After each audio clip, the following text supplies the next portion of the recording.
Good morning, student. In previous video, we start financial planning in our chapter Business Finance. Now, today we are starting importance of financial planning. Before start financial planning, we understand meaning of financial planning. Financial planning का meaning क्या होता है? तो financial planning का meaning है एक organisation में fund से रिलेटेड, यानी जो बजट है, जो मनी आ रही है, जो पैसा जा रहा है, उससे रिलेटेड प्लानिंग करना, पॉलिसीज़ बनाना, प्रोसीजर बनाना, ये सब हमारा फाइनेंशियल प्लानिंग में इंक्लूड होता है. पूरा कैपिटल स्ट्रक्चर होता है कंपनी का. कैपिटल स्ट्रक्चर का मीनिंग होता है कि एक कंपनी कहाँ से कैपिटल राइज करेगी और कैसे उसका ऑप्टिमम यूटिलाइजेशन करेगी. तो इसका पूरी प्रोसेस जो होती है वो हमारी फाइनेंशियल प्लानिंग में आती है. हमने मीनिंग पढ़ लिया था, फाइनेंशियल प्लानिंग पढ़ ली थी. फाइनेंशियल प्लानिंग हमारी शॉर्ट टर्म होती है, मीडियम टर्म होती है और लॉन्ग टर्म होती है. शॉर्ट टर्म का मीनिंग जो विद इन 1 ईयर के लिए होती है, मीडियम टर्म जो 1 to 5 ईयर के लिए होती है, और लॉन्ग टर्म जो फाइनेंशियल प्लानिंग हमारी मोर देन 5 ईयर के लिए होती है, वो हमारी लॉन्ग टर्म फाइनेंशियल प्लानिंग होती है. Now we start the importance of financial planning. Financial planning is an important function of financial management. Financial जो मैनेजमेंट होता है, फाइनेंशियल मैनेजमेंट का मीनिंग फंड का मैनेजमेंट.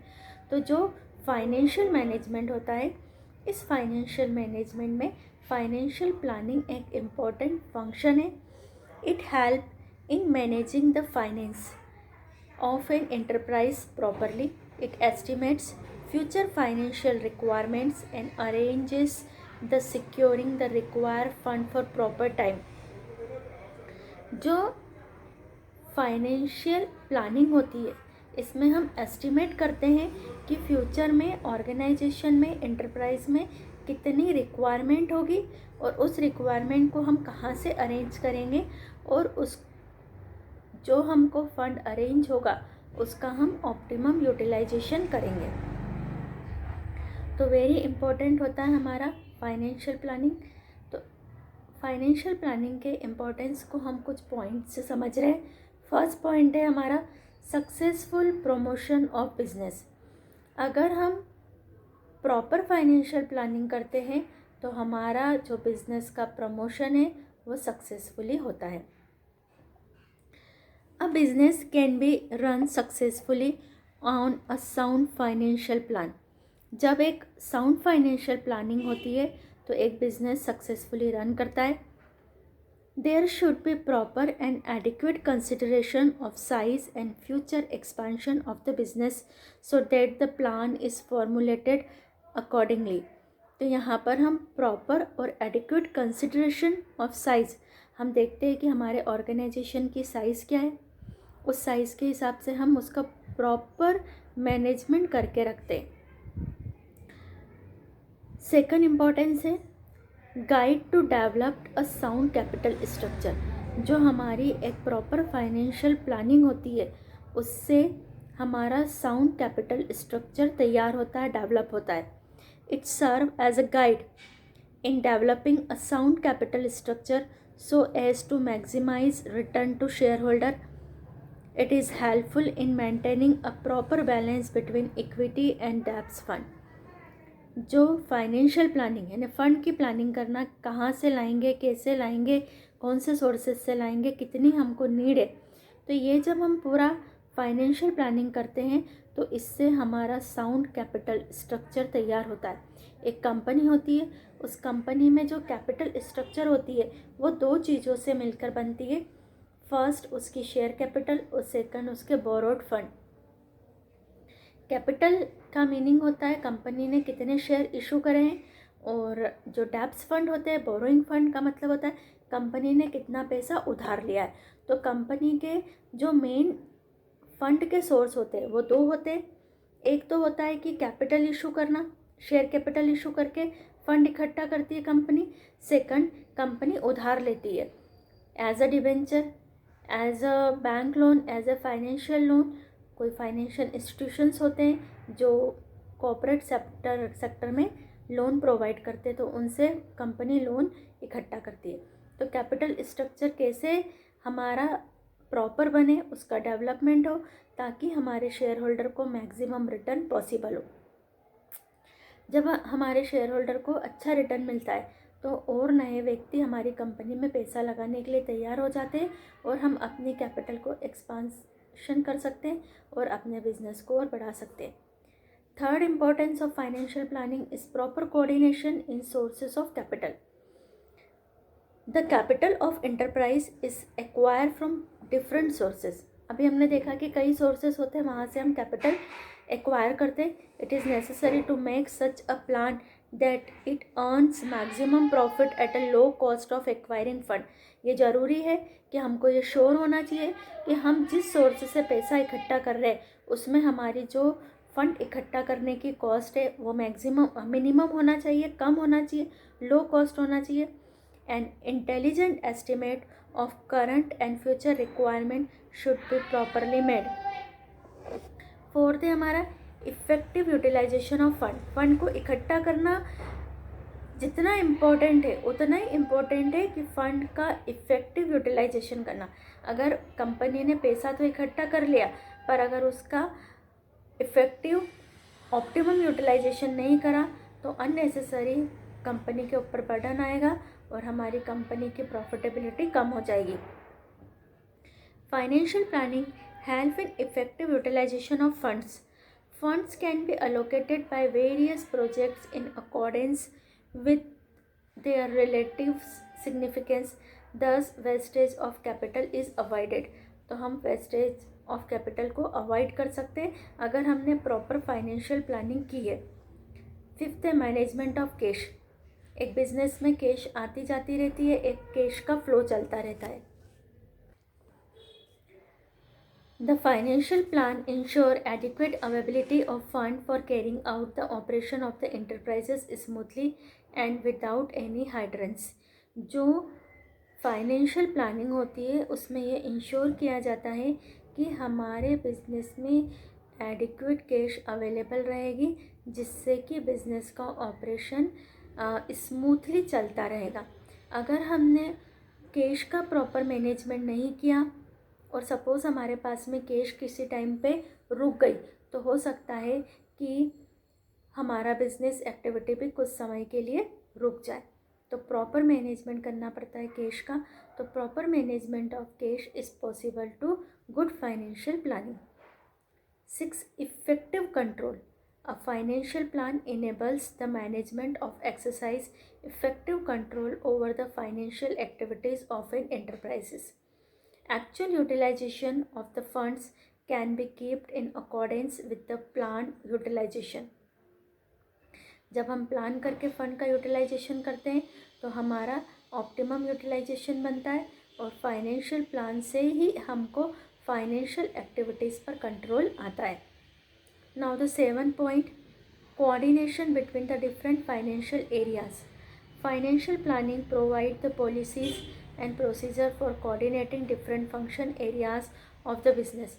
बिजनेस को जो डिफरेंट एरियाज़ है, जो डिफरेंट उसके एस्पेक्ट है, उन सब में कोऑर्डिनेशन लाने के लिए फाइनेंशियल प्लानिंग हमको बेस प्रोवाइड करती है, पॉलिसी प्रोवाइड करती है। तो ये हमारा हो गया importance of financial planning. Any 5 point आपको तैयार करना है। नाउ वी स्टार्ट लिमिटेशन और डीमेरिट्स ऑफ फाइनेंशियल प्लानिंग। जहाँ फाइनेंशियल प्लानिंग के कुछ इंपॉर्टेंस होते हैं, कुछ बेनिफिट्स होते हैं, वैसे ही इसके कुछ डीमेरिट्स और लिमिटेशंस होते हैं। The limitation of financial planning can be underlined as based on forecast. जो भी हमारी फाइनेंशियल प्लानिंग होती है वो हमारी फोरकास्टिंग पर बेस्ड होती है और हम जो प्लानिंग करते हैं वो फ्यूचर के लिए करते हैं। बेस हमारा जो प्रीवियस एक्सपीरियंस होता है वो होता है, तो वो ज़रूरी नहीं है कि ऑलवेज़ हमारी जो फोरकास्टिंग हो वो राइट हो। It is always based on forecast which are uncertain. हम फ्यूचर अनसर्टेन है, therefore in case of wrong forecast the financial plan may be jeopardised. हमारे पूरे वो ध्वस्त हो सकते हैं. Lack of managerial coordination. For effective financial plan there should be coordination between the financial and non-financial executives, which is often lacking. The result is harm to organization. Effective financial plan के लिए ये ज़रूरी है कि हमारी financial और non financial execute में coordination होना चाहिए. अगर मैनेजर कोऑर्डिनेशन की कमी है तो हमारी फाइनेंशियल प्लानिंग पूरी स्पॉइल हो जाएगी. Now the third demerit of financial planning, lack of chances of according to time. In practice, in financial manager execute the financial plan strictly once is met.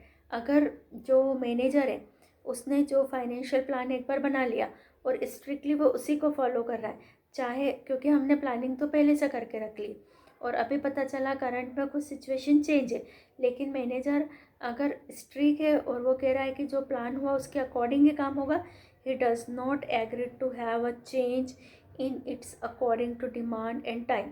तो वो टाइम और demand के according change करने के लिए तैयार नहीं होता है. जबकि हमको पता है कि कोई सी भी प्लानिंग तभी सक्सेस होती है जब वो फ्लेक्सिबल होती है. और अगर इस तरह से फाइनेंशियल मैनेजर अगर फ्लेक्सिबल नहीं होगा तो यहाँ पर आपके लिए सक्सेस होने के लिए प्रॉब्लम खड़ी हो जाएगी. Fourth, effectiveness. Because of the discussion above the points 3 are the lays effective financial plan is followed strictly. Hence many times it becomes ineffective. तो कई बार ये हो सकते हैं कि ineffective हो जाए. Fast changes are going in every field. Her field में fast changes हो रहे हैं. Because of globalization and liberalization, business is also not aside of it. Rigidly followed plan does not suit the changes. तो वो अगर जो fast changes आ रहे उसके अकॉर्डिंग अगर हमने चेंज नहीं किया तो हो सकता है कि हमारा जो प्लान है वो पूरा हमारा फेल हो जाए. तो लिमिटेशन के एनी 4 पॉइंट आपको तैयार करना है. Now we start our capital structure. इस चैप्टर में जो हमको पढ़ना है कि कैपिटल स्ट्रक्चर क्या होता है. Meaning and definition of capital structure. In simple words, capital structure is makeup of capitalisation. पूरी जो कंपनी की कैपिटल होती है उसका पूरा मेकअप यानी क्या कैसी होगी. The term capital structure refer to the composition of amount of long term financial. जो लॉन्ग टर्म फाइनेंसिंग जो हमारा है उसमें कौन कौन से कंपोजिशन होंगे. It is influence by the internal requirement of the firm and external forces. हमारे फर्म को कितना पैसा चाहिए उस पर ये डिपेंड करती है, प्लस एक्सटर्नल फोर्सेस क्या है, कहाँ कहाँ हमको बाहर खर्च करना है, such as market condition etcetera. In the words of Gerstenberg, capital structure of a company refer to makeup of its capitalisation. उसकी कैपिटल को मेकअप करना है यानी उसको पूरा बनाना. It is called capitalisation. Makeup of capitalisation is called capital structure. Now the factor affecting capital structure. किसी भी ऑर्गेनाइजेशन के कैपिटल स्ट्रक्चर को, कैपिटल स्ट्रक्चर का मीनिंग होता है कि हमको कितनी रिक्वायरमेंट होगी, हम कहाँ कहाँ से उसको पूरा करेंगे, कितने के शेयर्स इशू करेंगे, कितने के इक्विटी इशू करेंगे, कितने के प्रेफरेंशियल शेयर इशू करेंगे, कितना हमारा लॉन्ग टर्म लोन होगा, कितना हमारा शॉर्ट टर्म लोन होगा, लोन भी हम कौन सी फाइनेंशियल इंस्टीट्यूशन से लेंगे, किस बैंक से लेंगे. हर फंड को इकट्ठा करने के लिए हमारी जो कॉस्ट है वो कितनी आ रही है, तो ये सब हमारा मैटर करता है. तो एक कैपिटल स्ट्रक्चर को, एक कंपनी के कैपिटल स्ट्रक्चर को कौन कौन से फैक्टर इफ़ेक्ट करते हैं. The capital structure is influenced by the following factors, internal factor and external factor. एक कंपनी के कैपिटल स्ट्रक्चर को उसके इंटरनल फैक्टर और उसके एक्सटर्नल फैक्टर दोनों इफ़ेक्ट करते हैं. तो सबसे पहले हम स्टार्ट कर रहे हैं internal factor. First internal factor is nature of business. Capital structure is made according to the nature of the business concern. जो कैपिटल स्ट्रक्चर होता है वो बिजनेस कंसर्न के नेचर के अकॉर्डिंग बनाया जाता है। The manufacturing concern require much more fix capital. ऐसे बिजनेस कंसर्न जो मैन्युफैक्चरिंग कर रहे हैं, जो प्रोडक्शन कर रहे हैं, तो उनको फिक्स कैपिटल की रिक्वायरमेंट ज़्यादा होती है। And those which are engage in trading, जो खरीदने और बेचने में इंगेज है, those concern which require high quality of fix capital, तो उनको जो फिक्स कैपिटल है वो उनको कम लगती है in comparison to manufacturing concern. The capital structure consist of loan capital, तो ये जो होते हैं ये लोन कैपिटल इनको लेना पड़ती है क्योंकि इनको फिक्स कैपिटल की रिक्वायरमेंट ज़्यादा होती है। Second, regularity and certainty in income. ऐसे इंस्टीट्यूट जिनको पता है कि उनकी रेगुलर, सर्टन और रेगुलर रहेगी, और ऐसे इंस्टीट्यूट जिनको पता है कि उनकी इनकम में फ्लक्चुएशन होता रहता है। तो दोनों का कैपिटल स्ट्रक्चर डिपेंड करता है कि उनकी इनकम कितनी रेगुलर है और कितनी सर्टन है। It should also be considered carefully while deciding capital structure of the enterprise. An organization should issue debenture and bonds only when it earning in future certain and regular, क्योंकि हमको पता है कि debenture holder को हमको time पर interest पे करना पड़ता है और जितना फिक्स पीरियड होता है उसके बाद उनका रिडम्पशन करना पड़ता है। रिडम्पशन का मतलब रीपेमेंट करना पड़ता है।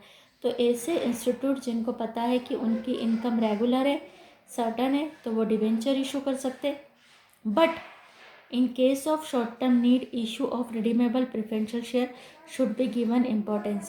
लेकिन अगर हमको शॉर्ट टर्म की रिक्वायरमेंट है तो हमको रिडीमेबल प्रेफरेंशियल शेयर इशू करना चाहिए। The enterprise acquiring much fix capital must raise their fund by issuing equity share. ऐसे एंटरप्राइज जिनको फिक्स कैपिटल की रिक्वायरमेंट होती है तो उनको इक्विटी शेयर्स इशू करना चाहिए, बिकॉज इक्विटी शेयर को कंपनी अपने लाइफ टाइम में कभी भी रीपे नहीं करती है। Third, desire to control the business. अगर हम बिजनेस पर कंट्रोल करना चाहते हैं तो हमको ज़्यादा इक्विटी इशू नहीं करना चाहिए, क्योंकि अगर हम इक्विटी इशू करते हैं तो जो शेयर होल्डर के राइट्स है वो डाइल्यूट हो जाते हैं। तो जो हमारे कंट्रोल ऑफ बिजनेस की जो डिज़ायर है, हम जितना कंट्रोल करना चाहते हैं उसके हिसाब से हमको अपना कैपिटल स्ट्रक्चर बनाना चाहिए। The capital structure is also affected by the desire to control the business. If the founder of the company want to retain control in their own hands, अगर जो फाउंडर है वो ये चाहता है कि कंट्रोल उसके हाथ में रहे, they may not issue additional equity to public, तो उसको पब्लिक को इक्विटी शेयर इशू नहीं करना चाहिए, क्योंकि जिनको इक्विटी शेयर मिल जाते हैं वो उतने शेयर के ऑनर बन जाते हैं। In a company equity share holders have voting rights and therefore control of company lies in their hand, क्योंकि शेयर होल्डर को वोटिंग राइट होता है और फिर कंट्रोल उनके हाथ में जा सकता है। In such case more fund may be raised by issuing debenture and preferential share. इस कंडीशन में हमको डिबेंचर और प्रेफरेंशियल शेयर इशू करना चाहिए। अगर हम अपने राइट्स को, अगर प्रमोटर से जो फाउंडर है वो अपने राइट्स को डाइल्यूट नहीं करना चाहते तो उनको इक्विटी इशू नहीं करना चाहिए, उनको डिबेंचर और प्रेफरेंशियल शेयर इशू करना चाहिए। तो एक कैपिटल स्ट्रक्चर को desire to control of business ये भी इफ़ेक्ट करता है। ये सारे इंटरनल फैक्टर है। Fourth, trading on equity. Trading on equity implies borrowing fund at reasonable cost with the help of share capital. When a company use borrowed funds in regular conduct of business along with equity capital, it is said to be trading on equity. When the rate of earning of a company is higher than the rate of interest at which funds are borrowed, equity shareholders can get a higher rate of dividend. जो trading of equity होती है, जो borrowing fund होती है, उसकी जो cost होती है reasonable cost with the help of the share capital. When a company use borrowed fund, अगर वो बोरोड फंड ले रही है ना, डिबेंचर इशू कर रही है, बैंक लोन ले रही है, तो उसको regular conduct of business along with equity, उसको जो अपना बिजनेस से रेगुलर उसके साथ इक्विटी का it's said to be trading on equity, तो उसको हम कहते हैं trading on equity. Cost of financing, cost of capital depend upon the prevailing rate of the interest, return expected by potential investors, issue expenses, administration expenses, normally the cost of DAPS is lower than the equity। अब हम equity issue करें कि debts लें, तो इसका decision लेने से पहले हमको ये भी देखना पड़ता है कि इक्विटी को इशू करने की कॉस्ट क्या है। तो हमारी कॉस्ट क्या रहेगी इक्विटी इशू करने की और डिवेंचर इशू करने की, वो भी हमारे कैपिटल स्ट्रक्चर को इफ़ेक्ट करती है। तो ये 5 पॉइंट आपको ऊपर से लेना है। Internal factor, now we start our external factor. The external factor may be express as under first capital market condition, कि जो मार्केट की कंडीशन क्या चल रही है।